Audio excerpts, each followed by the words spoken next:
Welcome to Talking Giants presented by SeatGeek. I'm your host, Bobby Skinner, here with my co-host, Justin Penik. And let's go 3-0, baby. We got Monday Night Football preview versus the Dallas Cowboys.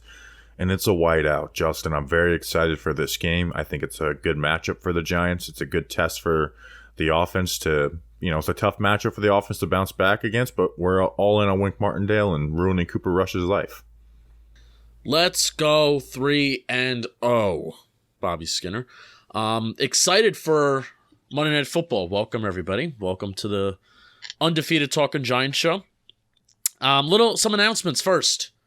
Monday Night Football, lot L16, between L16 L17, near or on the curb.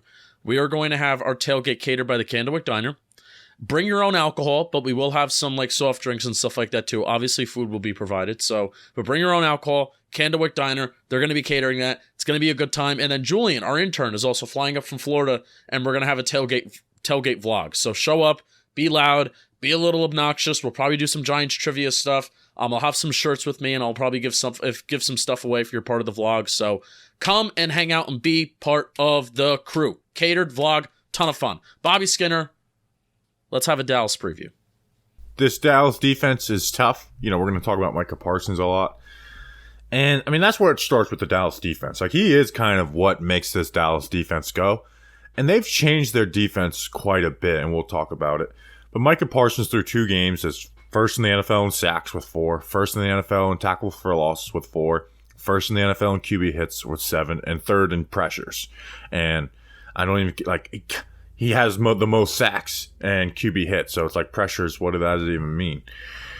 And it's just, he can dominate bad tackle play. And through the first 2 games, he's lined up mostly over the right tackle. He's had a good handful of reps over the left tackle, but mostly facing the right tackle. Last week versus the Bengals, he didn't really play any linebacker at all, where the Bucs, they kind of split it evenly, where it was a third. It was a third over the left, third over the right, and then third at linebacker. And we've really never seen him as Giants fans at edge. Last year in the Week 5 game, he played 95% of the snaps at just linebacker.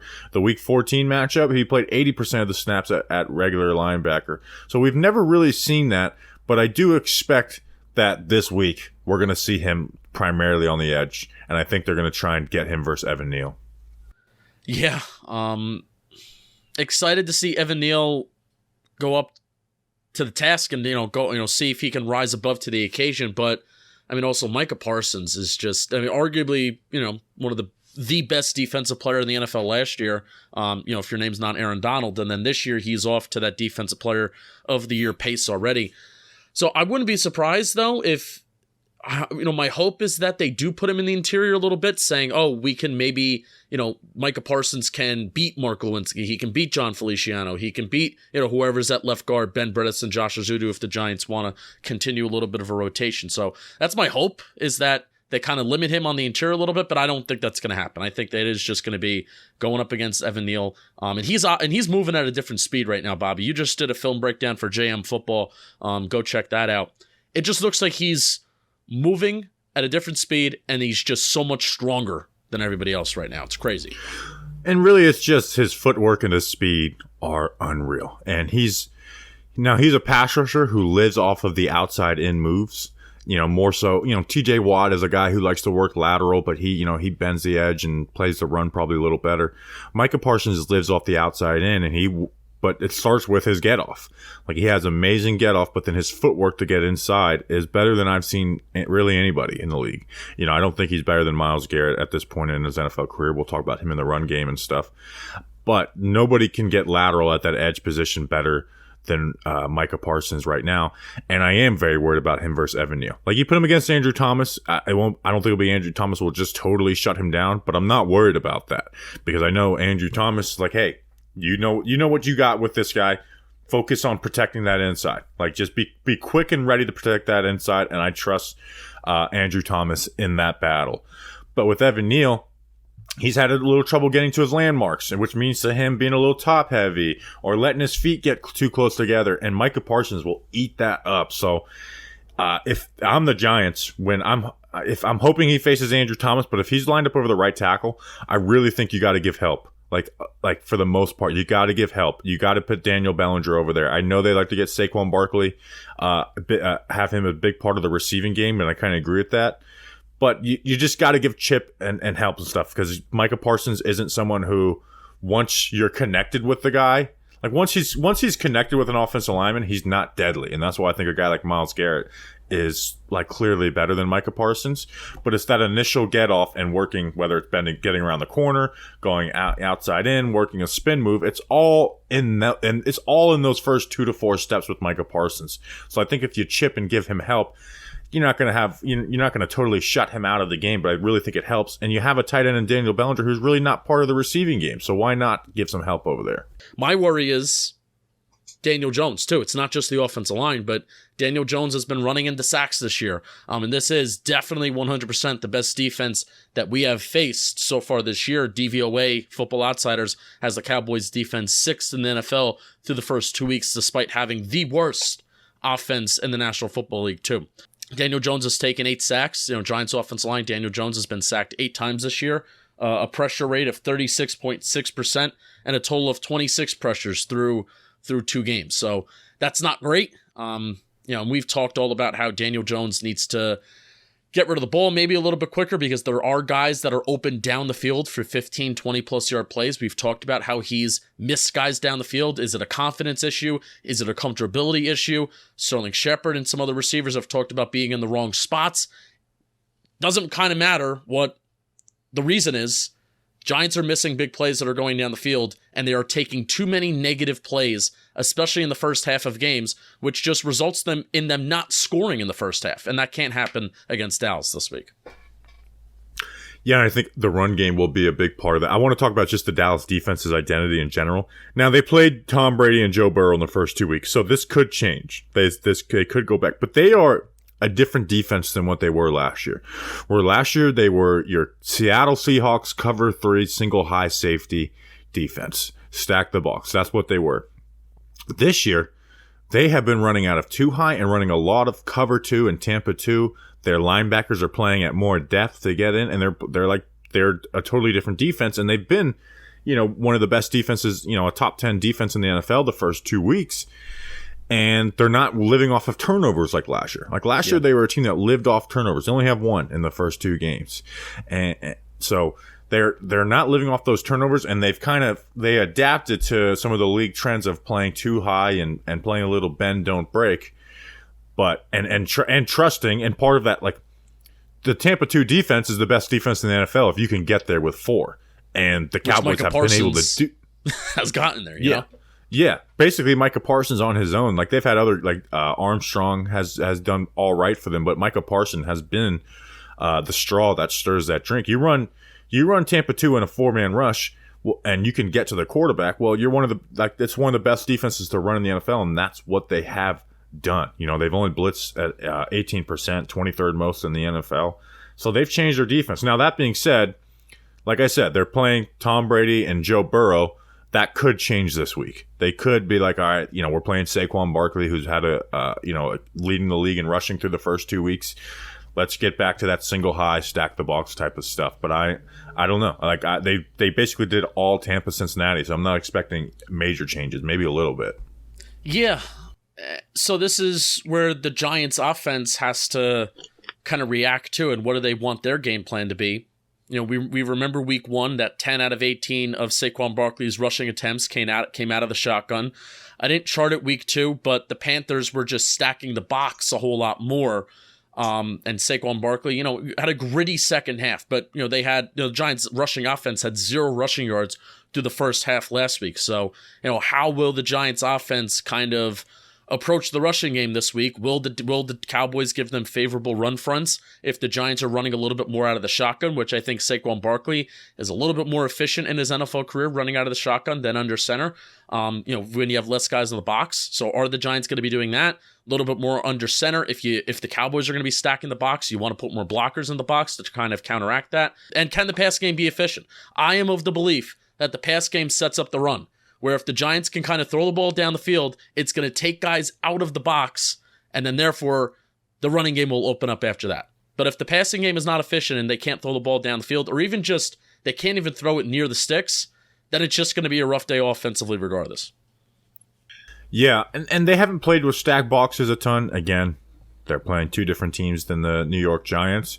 But they don't, like, even when they bring the safety down, he's not, like, playing down the box. And a lot of time he's rotating high at the snap of the ball to, give a little bit of a disguise pre-snap. But I do think this team can be run on. I do think there should be a good emphasis on the run game this week and a lot of pin and pull type of runs, gap stuff, and not necessarily zone runs because they have guys on their front who can win one-on-one. But I don't think they're full of guys who are, playing, pulls and traps, lead blockers and down blocks as well. And that includes Micah Parsons. Micah Parsons, he has 4 tackles for loss. So he's having an awesome, year in the run game. He can win some one-on-one battles and make some plays in the backfield, but he doesn't play great gap responsibility. He's not good once connected to the block, and he doesn't handle double teams well from tackles and tight ends. When they do put him at linebacker, he's reading his keys slowly and not getting there. So he's a real deal impact in the pass rush, but he's not anything to worry about in the run game. DeMarcus Lawrence has been a good edge setter, but I'm not scared. This isn't 2018. I'm not really worried about DeMarcus Lawrence anymore. Yeah. So they've got some guys that can win one-on-one battles, but I think they should really work on some of those pin and pull runs. I want to talk about Trevon Diggs. Something that I saw was interesting. So he's playing. It's like I said, it's a very different role than last year. A lot of times he's playing the flats, and when they faced Jamar Chase last week, when they did go to man coverage, they doubled him. They doubled him almost every time they went to man coverage, they doubled Jamar Chase last week. That being said, Trevon Diggs' completion percentage last year against him was 52%. This year it's up to 64%. So you say, well, he's giving up more catches. That's a big deal. What's the yards per attempt or yards per yards completion? Per attempt went from 8.8 down to 6.4. So he's giving up 12 points higher in completion percentage, but 2.5 yards less per target. There you go. So he's not playing like that all or nothing man coverage, cover 3/3 of the field that he did last year where it was, feast or famine. That's not what he's doing. So I'm not worried about he can make some plays in zone and get interceptions, jumping routes and stuff, but he's not playing like an in-phase corner these first 2 games. So they've, I think the Cowboys, noticed that and are like, maybe we don't want this guy to be so feast or famine where, a guy like Tony can put up big yards and stuff, but it's like, well, he had an interception in the game. So they've just been using him very differently this year. So I thought it was interesting, but their pass defense has been really good. I mean, they've had the 6th best passing offense in the NFL facing Tom Brady and Joe Burrow. Both those guys combined for 360 total yards. Yeah. DVOA has them as the 6th most efficient passing defense as well. So I guess the passing yards that they've allowed being the 6th best in the league, it matches up with the efficiency metrics there too. Anything else on their defense you want to hit on? No, I'm scared. I'm scared of this game. We talked about how, I thought, the Panthers are the toughest matchup just because they match up against the Giants the worst. Do you still feel that way, by the way? I'm not worried about the Cowboys offense at all. So, yes. Actually, no, because seeing how bad Ben McAdoo and Baker Mayfield are changes it. But that's a little bit of hindsight. No, it is hindsight. But I'm more... this Dallas defense, whether you're the talking best side of the ball that we've faced through the first 3 games is the Dallas defense. That's exactly what I was going to say. But the Cowboys offense could arguably be the worst side of the ball that we face. So let's talk about it. Well, if you want to go to Monday Night Football, you got to wear white, right? You got to wear white. And you got to get your tickets at SeatGeek. Live events are back, which means you can get $20 off tickets at SeatGeek with promo code GIANTS. If you don't know what SeatGeek is, they're a ticketing app that makes buying tickets super simple. You can use it on the computer, but I use it on my phone. Whether it's football, let's be real, it's football. Or concerts. You went to a concert the other day. How was it? It was very, very good. Basketball, baseball, festivals, and more. SeatGeek puts tickets from all over the web in one place to make buying simple. Simple Man Radio. SeatGeek rates every ticket from 0 to 10 to make sure you are getting a good deal. Green means good, red means bad. Every ticket on SeatGeek is backed by their buyer guarantee, so you can shop for tickets with confidence. Don't worry, we've got the hookup. Use code GIANTS for $20 off tickets at SeatGeek. That's $20 off your first purchase with promo code GIANTS. Make sure you click the link in the description to download the app. All right, let's talk about their offense. Not very good. They obviously put up a stinker versus Tampa with, Dak Prescott for the majority of the game. Put up 20 points versus the Bengals last week, which is good for a Cooper Rush-led team, but it's not a good offense. They're the 21st ranked passing offense, 22nd rushing offense. They're going to try and run the ball with Cooper Rush as their quarterback. And Zeke and Pollard have like a 65-35 split. Zeke is averaging 4.2 yards per carry. Pollard is averaging 3.4. Even though, that run I broke down on JM Football, if you want to go watch it, they counted that as a pass. What? Yeah, because it was it was pitched forward a tiny bit. So that doesn't include a 46-yard play in there. But nonetheless, on the rest of his carries, he's averaging 3.4 yards per carry. Or technically all his carries, if you want to be technical about it. So they're going to try and run the ball and out of under center. And that's very similar to what Tennessee did. And I know they got CeeDee Lamb, and we'll talk about that later. I think you should have a similar game plan to Tennessee, but also, like, passing-wise, you want to throw looks at Cooper Rush, because Ryan Tannehill is, by far the best QB that we faced the first 3 weeks, so he's better at IDing some of that stuff. But I would want to stack the box and stuff, and that will get Kellen Moore and the Cowboys out of running the ball. If you do that, where the Bengals play too high, they give them favorable boxes, so they'll run it. Now it's Cooper Rush versus Dak Prescott, where with Dak they're more willing to hey, we got to abandon the run a little bit because of what they're doing. But I would just give them unfavorable run fronts up front, look like just pre-snap looks, which will help them avoid the run. But just throw exotic looks after Cooper Rush. He's accurate, he's pretty accurate, but he's a very safe quarterback. And the Bengals made it easy on Cooper Rush last week. They really did. They played a lot of just soft zone, and he was able to take the quick throws. And when they played man coverage, he's accurate. So they would blitz and play little man coverage, but it was very basic. There was no disguising, and he was able to deliver on some of those throws. I really think Wink Martindale can put on a show versus Cooper Rush Dallas Cowboys offense. And I think the most important thing to the Giants is that looks like Azeez Ojulari and Kayvon Thibodeau are back.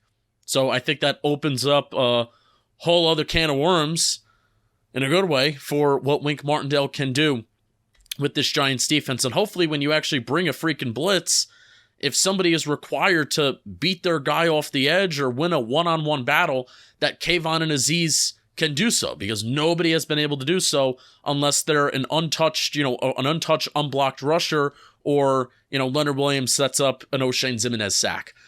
So that's really good. But also, Bobby, extremely nervous for Leonard Williams not being here. The Giants have allowed 2 rushing plays of 10-plus yards this year. Both of those plays, Dexter Lawrence and Leonard Williams were not on the field for. I think Derrick Henry had an 18-yard rush. Christian McCaffrey's 49-yard rush. It was Justin Ellis and DJ Davidson out there. DJ Davidson got washed down on that play. Worried about that. Dexter Lawrence isn't Superman. He can't be out there for 100% of the snaps. So when he's taken out of the game, I honestly hope, even though he's been our team's best pass rusher so far, I kind of hope that he's taken out on third down, so then maybe you can have some packages of Jihad Ward, Azeez, and Kayvon, just so Dexter Lawrence can get a breath in there. But I am worried about the Giants stopping the run this week, even though Zeke, I think at this point, is an average level running back, and Tony Pollard is the one who really has that little bit of explosivity in him. Yeah, Tony Pollard is also very boom or bust. Yeah. And Zeke is, like you said, Zeke is an average back at this point. He's not special like he once was, and it's gotten worse year after year. Yeah. The Cowboys are also super predictable. By the way, I was doing this reading preseason. They are super predictable on when they run the ball and pass the ball. It's actually crazy how if the Cowboys are under center, it's most likely 60-70% of the time they're going to run the ball. And if they're out of the shotgun, they are most likely going to pass the ball. And that predictability, is a defense's best friend. And Mike McCarthy, and I mean, this is more Kellen Moore since he's the play caller. That predictability is a defense's best friend, and that's at times why the Cowboys have shot themselves in the foot. I hope to shoot a Cowboy in the face. Yeah, I want to talk about maybe Dexter Lawrence a little later in the program, but I just want to say I hope he lines up on the left guard a lot this week because I don't want him because he's not going to win the battle versus Zach Martin. Zach Martin's too good. Their left guard is bad, so I want him to win that battle. But yeah, they're like for Kayvon and Azeez making their first game of the year, there's a lot of pressure on them with Leonard Williams now being gone.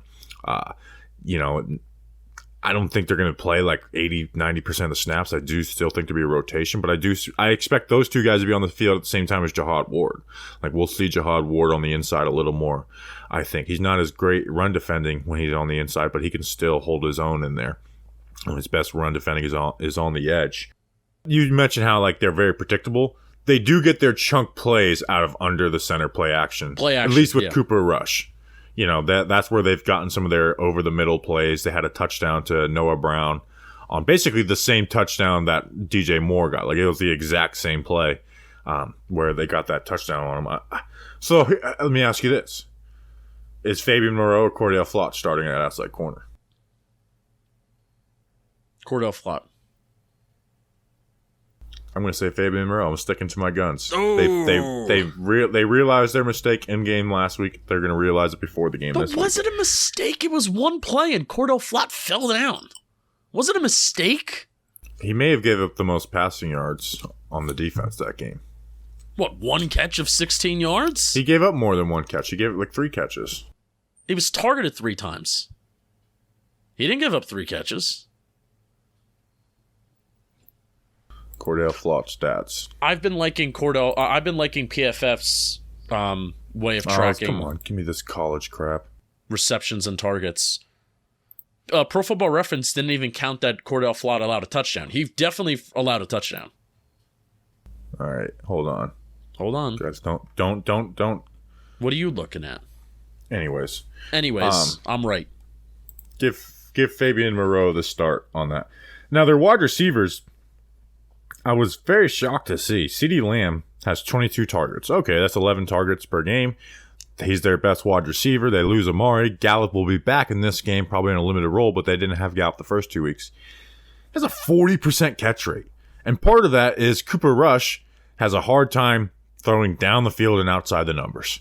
You know, like their passing offense under Cooper Rush has been very quick game, middle of the field oriented. He's a very safe player. But I think he can be baited into some stupid decisions. So, you know, I think I do still think you put Adore on CeeDee Lamb though. Like you put that speed on speed right there and just let him shut down CeeDee Lamb for the game. And I think Adore Jackson can win that. I mean, Adore Jackson's basically won every battle he's had the last 2 years. I think he can handle CeeDee Lamb. You know, maybe it won't be his best game, but I think he can handle CeeDee Lamb. But again, CeeDee's had a 40% catch rate on 22 targets. I mean, their most productive one has been essentially Noah Brown, who's had 9 catches on 10 targets and over 100 yards and a touchdown.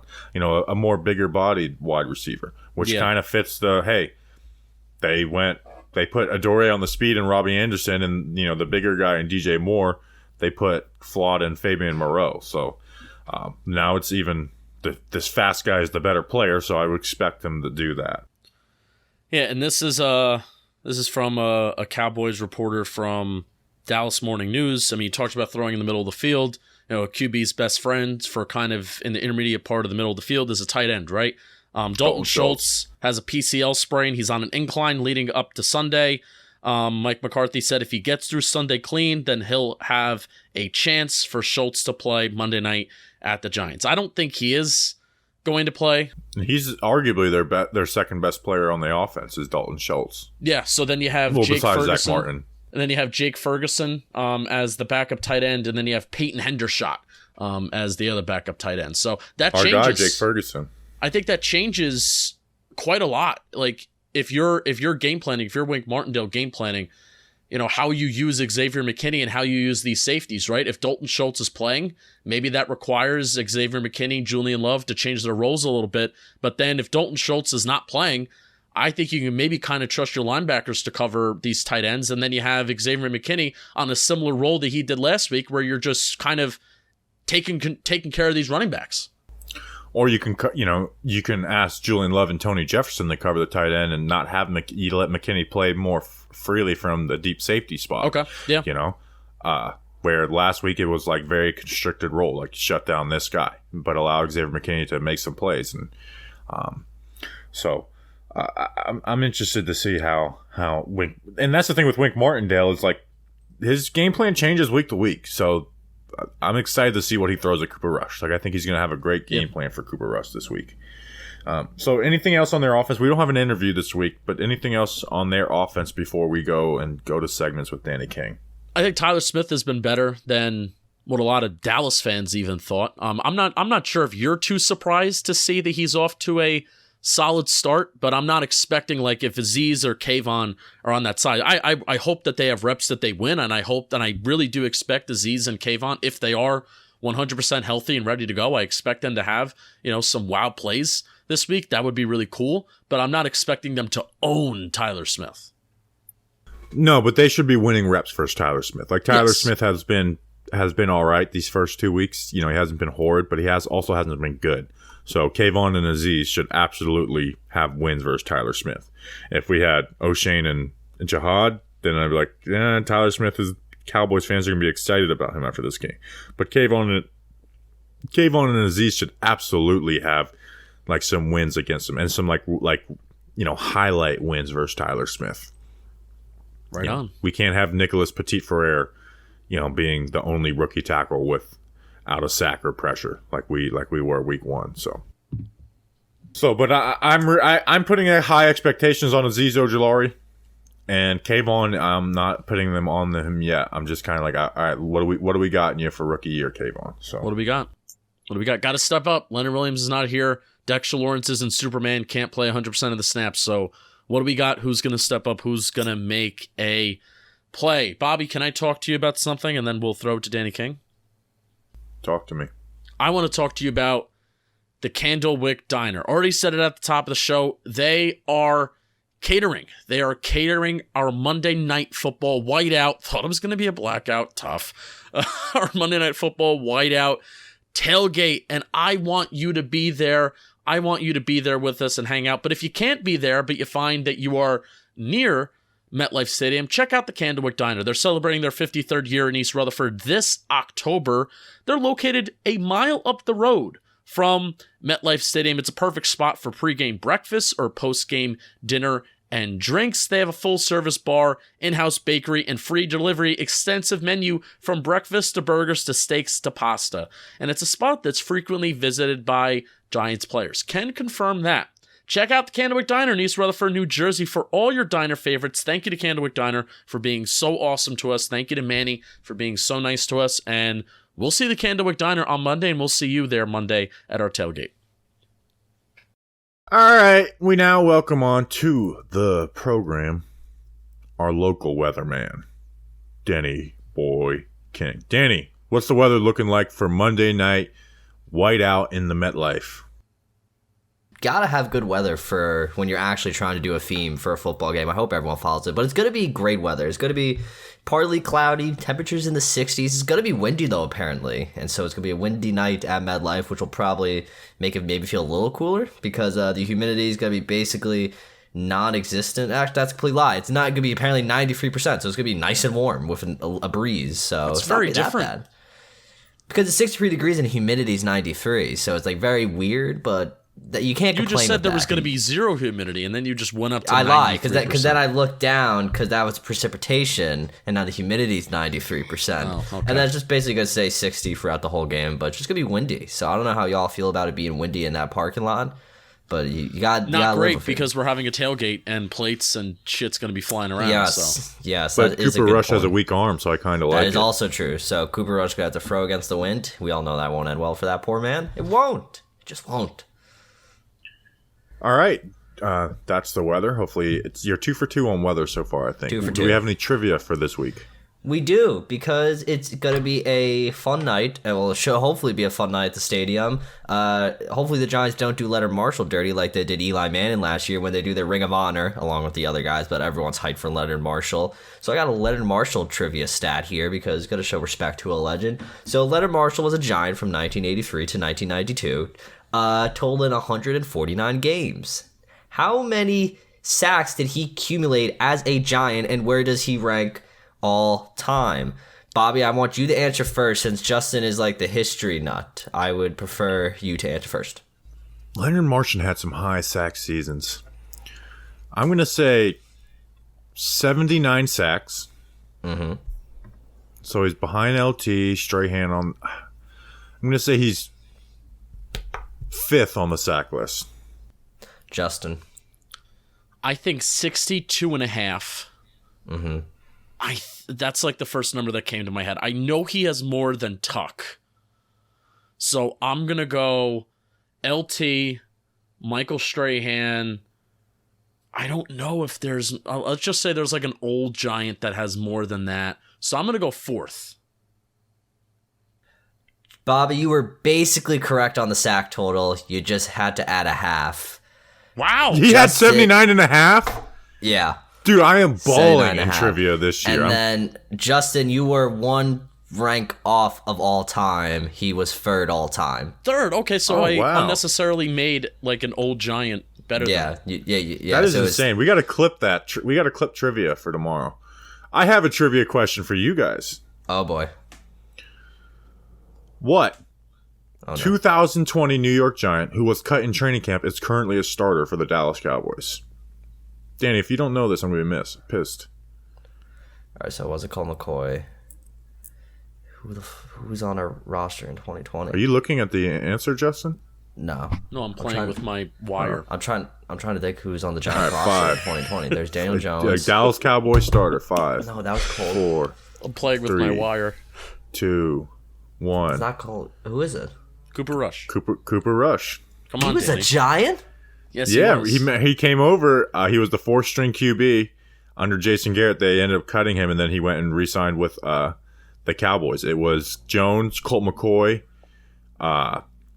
Cooper Rush, and then Tanny. Tanny was in camp. I remember Tanny, but I did not remember Cooper Rush. Wow. Cooper Rush is the only revenge player on either side of the ball this week.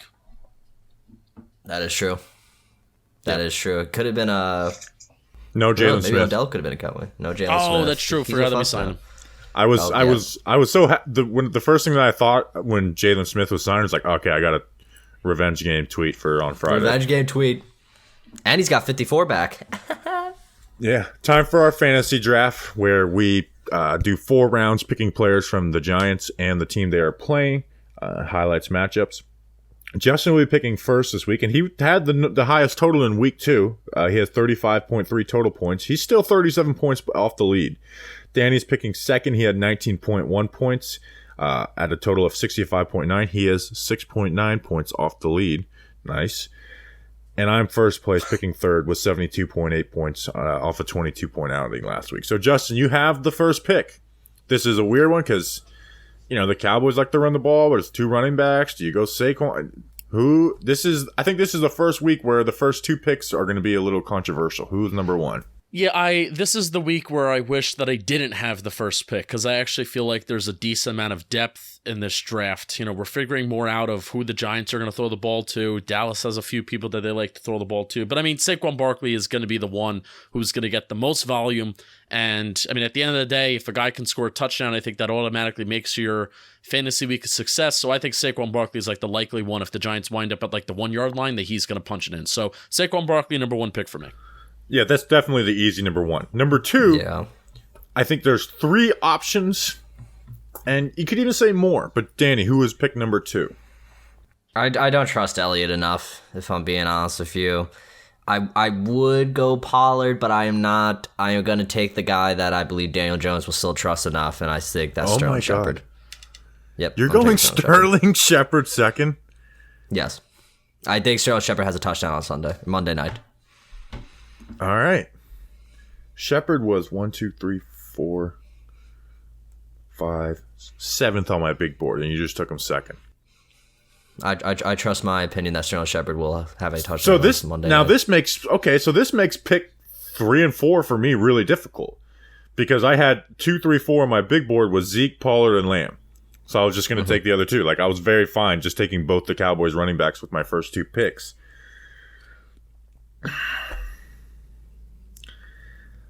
I'm going to go Zeke. Mm-hmm. The Giants have weak running backs. The Cowboys like to run outside the tackles and have the blockers to do it. And you're missing Leonard Williams. I'm going to go Ezekiel Elliott.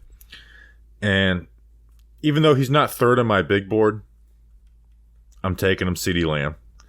I know hasn't been great, but he has 22 targets. That's a lot of targets. So I don't feel confident about it, but I'm going CeeDee Lamb. So Danny, you get the wraparound. It's your second pick. All right, the guy I wanted is there because last week Cooper Rush loved him. He was just feeding him the football. I am taking Noah Brown. I believe that is Cooper Rush's guy. I'm going off the rails this week. I think Cooper Rush loves him some Noah Brown. That's who I was going to take. I think Wink will obviously know that he's going to try to target Noah Brown. Gallup is back. I know, but Cooper Rush loved Noah Brown, and I'm going to ride that train to think he will continue to feed Noah Brown the football a good amount of times. Well, Noah Brown is also the slot receiver, whereas he's a slot receiver. Jalen Tolbert, even though Michael Gallup has been hurt, Jalen Tolbert has been a healthy scratch to start the year. So I think that from what I'm hearing from what I'm seeing with Dallas reporters, it's Gallup and Tolbert will be activated on Monday night and they'll be ready to go. But Noah Brown, 7th round pick, 2017, out of the slot, like he's getting those targets. And Danny, that's who I was going to pick on the go around for myself. So I think that's a really good pick. I think that's a better pick than CeeDee Lamb. This draft is throwing me for a loop right now. 11 points week 1, 20 points week 2. Yeah. I think he'll be more of a bigger threat to the Giants than CeeDee Lamb will be, especially with Adoree Jackson. Are you betting on no? All right. Just you're kind of a touchdown or bust guy, I've kind of learned, Danny King. Justin, you got back-to-back picks here. Richie James. It's safe. I guess you have back-to-back picks, so this is not as wild, but go ahead. Right, I'm taking Richie James here. He's been really. I mean, this is what I said during my stats report video. I had the realization there are 2 players that the Giants' offense is running through right now: Saquon Barkley and Richie James.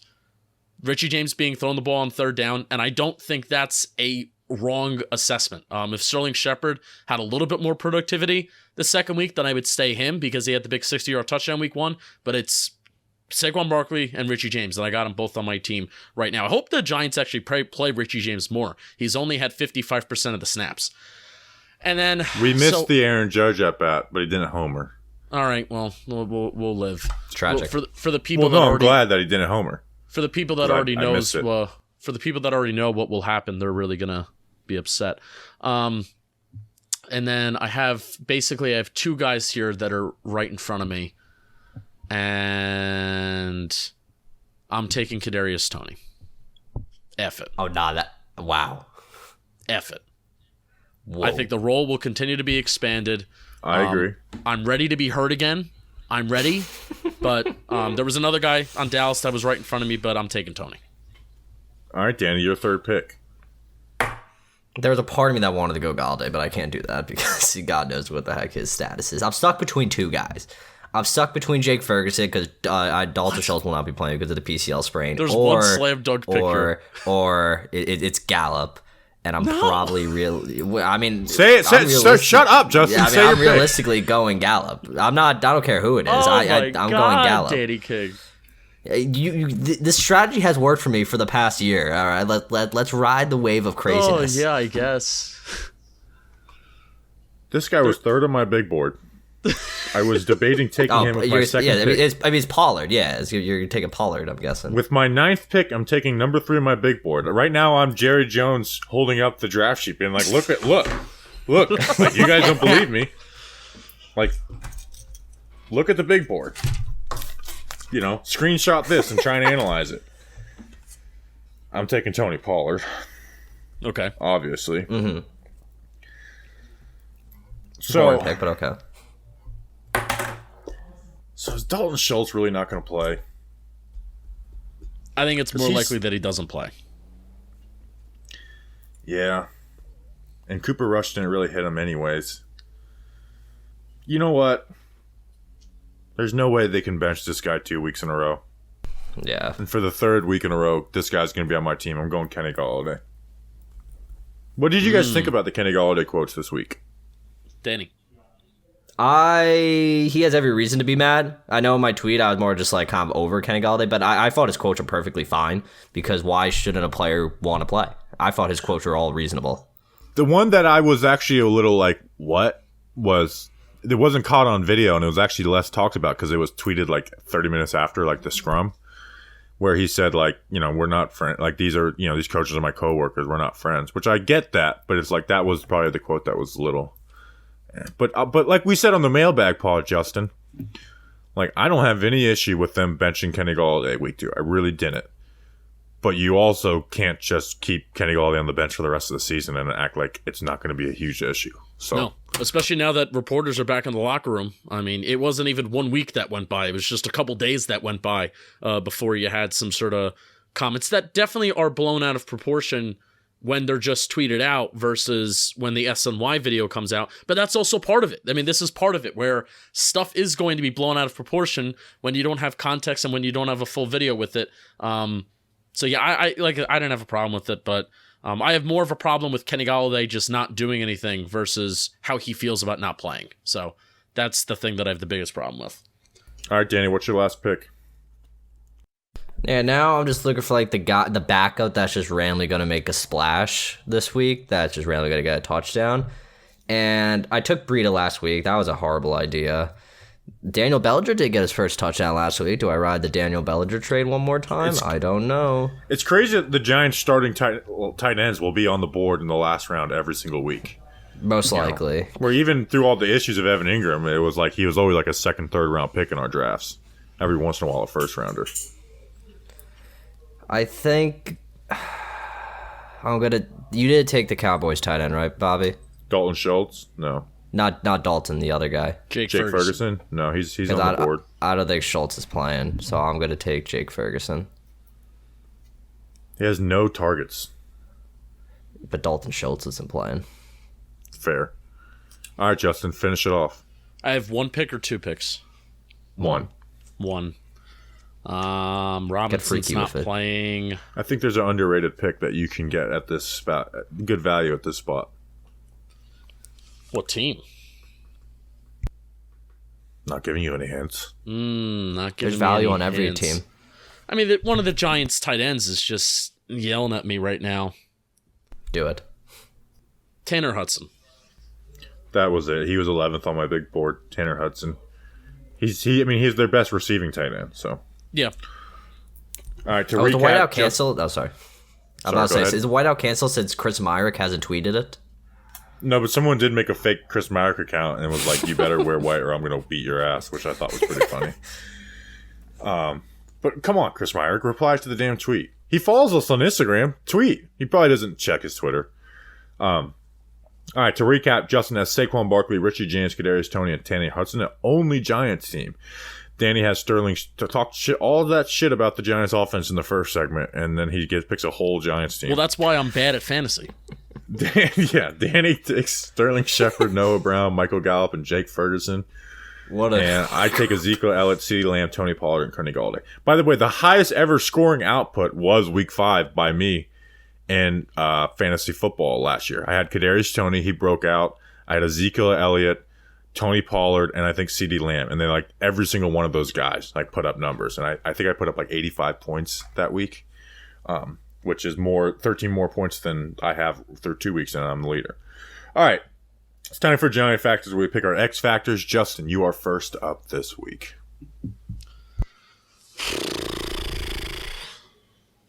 Bobby, I don't want to go in the same positional group that you're going to go to. I don't want to do that. Evan Neal. Evan Neal's my Giant Factor this week. Odds are you're going to be lining up against Micah Parsons. If you're not lining up against Micah Parsons, you're going to be going up against DeMarcus Lawrence, and then you'll be going up against like Sam Williams or whatever edge rushers that the Cowboys have too. So Evan Neal, you're my Giant Factor. This is your first like really big test in the NFL if the Cowboys want to be smart and put Micah Parsons over you. So can you hold your own? Evan Neal, Giant Factor. Yeah, like my goal for Evan Neal, don't get embarrassed. I don't need a great game out of you, but just don't get embarrassed. Danny, who is your Week 3 Giant Factor? I was leaning Evan Neal, but then I thought there was a more obvious choice. I'm going to take Crowder.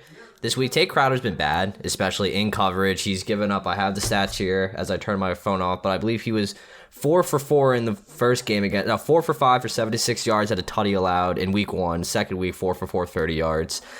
He just got to improve in coverage. I know the Cowboys don't have Dalton Schultz, but they will still be relying on Tony Pollard in the passing game. Tate Crowder's got to step his game up. I mean, like, there's no one in danger right now taking Tate Crowder's spots, but as the season goes on, if he continues to suck, Wake's not going to be afraid to find someone else to take that role away from Tate Crowder. So Tate Crowder, step up this week. We got to have it this week. Got to beat Dallas. Got to stay 3-0. Give me Tate Crowder. All right, my week 3 Giant factor. His running mate is out. He's been awesome this year. Been the Giants' best pass rusher this season. Dexter Lawrence. You've got 2 different types of guards. You got Zach Martin, who's going to be a Pro Bowl or a Hall of Famer one day. That's a tough matchup. And I'm not expecting you to dominate it, but you should have some wins versus Zach Martin. Their left guard sucks.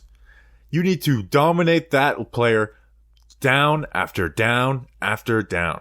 You're missing Leonard Williams. We need you to stop the run and still bring that pressure that you've been able to bring in the passing game. Dexter Lawrence, your 5th-year option was picked up. We need you to be a dude. We need you to be a dude. So Dexter Lawrence, you are my week 3 Giant factor. All right, time for spread picks. Danny is leading the pack at 9-7. We all had a bad week last week. Danny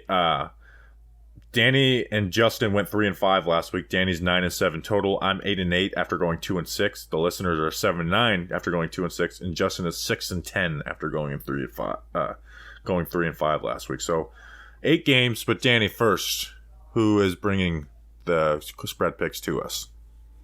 The people bringing the spread picks to us is our friends over at DraftKings Sportsbook, because the NFL season is in full... Fuck, I messed that up. Because the NFL action is in full swing over at DraftKings Sportsbook, an official sports betting partner of the NFL. We're talking touchdowns, we're talking big plays, and even bigger wins. New customers can bet just $5 on any NFL team to win and get $200 in free bets if they do. But guess what? That's not enough for you? That's not your type of jam? Guess what? Everyone could boost their winnings with DraftKings stepped up same game parlays. Right now, for every leg you add, you could boost your winnings up to 100%. 100%, people. With payouts bigger than ever, why bet on football anywhere else? To make things even sweeter, you can even throw down on some stepped up same game parlays once per game all season long. So, I need you all right now. Look me in the eyes. Look at me right now. I need you all to download the DraftKings Sportsbook app now and use promo code JOHNBOY to get $200 in free bets if your team wins when you place a $5 bet on any football game. That's promo code JOHNBOY at DraftKings Sportsbook, an official sports betting partner of the NFL. Minimum age eligibility restrictions apply. See show notes for details. Well, great job reading the whole thing this week, Danny. Thank you. That's what I'm here for. All right. Spread picks. Thursday Night Football. We got our first Thursday Night Football horrible quarterback matchup. This is the Thursday Night Football we all know and love. For real. Not this Justin Herbert versus Patrick Mahomes. This is the Thursday Night Football that we crave. And we've got the Steelers and Mitchell Trubisky's dumbass, who they haven't benched, versus the Browns, who got a guy who was in the news for some things in Deshaun Watson, and now have Jacoby Brissett starting at quarterback, who just choked a game to the Jets, and one of the worst choke jobs I've ever seen. Anyways, the Steelers at Browns -4. Danny, who are you going? Like you said, this is the Thursday night we all know and love, and horrible matchup. Give me the Browns because Mitch Trubisky sucks. The listeners are going against you, and so am I. I'm going Steelers +4.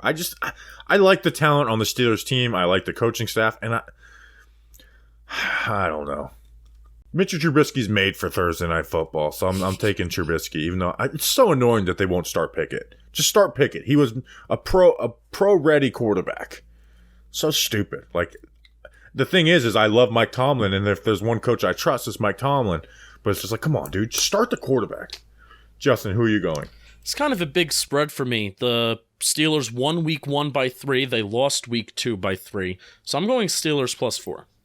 I mean, we got sold last week on Thursday night when the what's that? Whatever their names are. The Yeah, Chargers that scored backdoor touchdown. cover by the freaking Chargers. Yeah, it was unreal. Oh, I Herbert couldn't won. move. Yeah, I got it.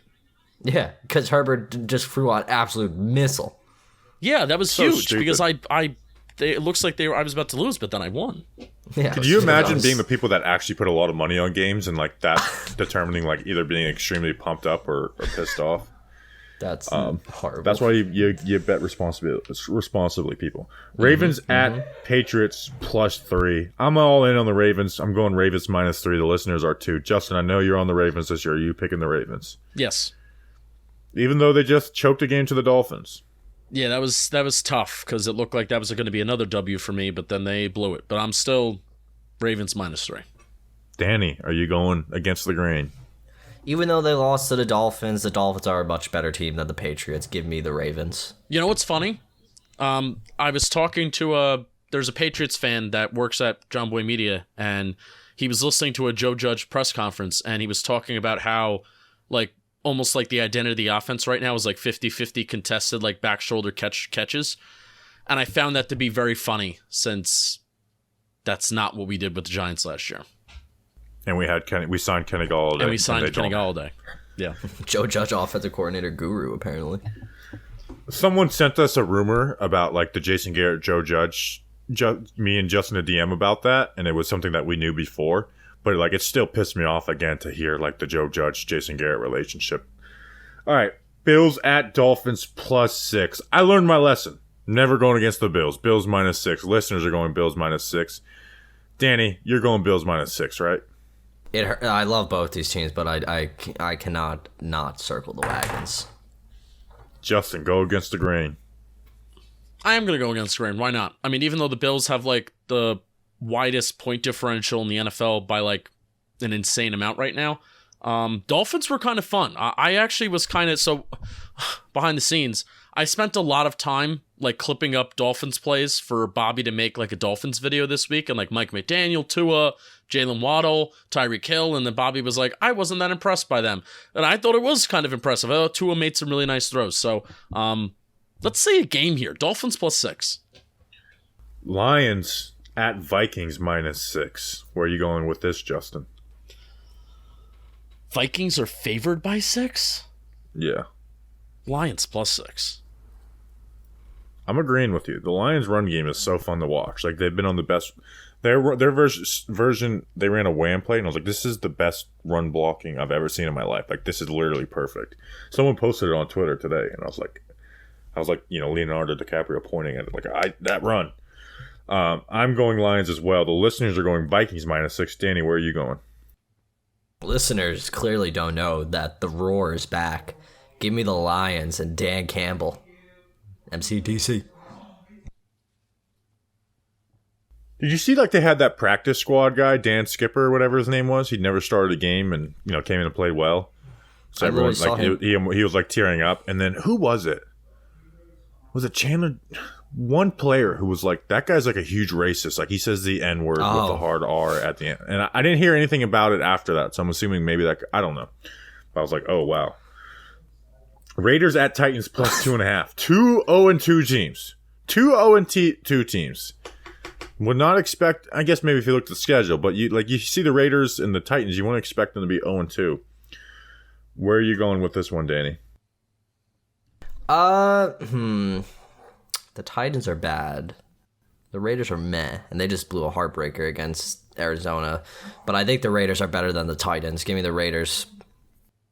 I'm agreeing with you. I was heartbroken to see Patrick Graham blow that game after pitching a shutout in the first half. So I'm going Raiders. Listeners are going Titans, though, represented by Ben Scozoldra. I know I didn't pronounce that name right. And then, Justin, who are you going? Raiders -2.5. Titans are a mess.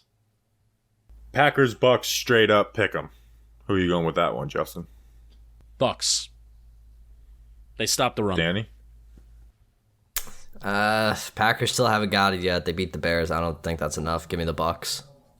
Wow, well, all three of us are agreeing. I'm agreeing for the same reasons you guys are. Listeners went Packers though. Rams at Cardinals +3.5. The Rams are 1-1. Almost choked a game to the Falcons and got the shit kicked out of them by the Bills. I'm going Rams though. -3.5 versus the Cardinals. they've got to put it together at some point, so I'm going the Rams, even though the Cardinals did play the Rams well last year. Danny. The Cardinals, it is, oh no, I can't take the Cardinals because it is the second weekend of the open beta of Call of Duty. No shot Kyler Murray wins it this week. I'm going to have to take the Rams. That's a great tip. Justin. Yeah, Rams minus 3.5. I just don't believe in what the Cardinals are doing. And unless Kyler Murray's playing like hero insane ball at the end of the games like that, I'm not going to do it.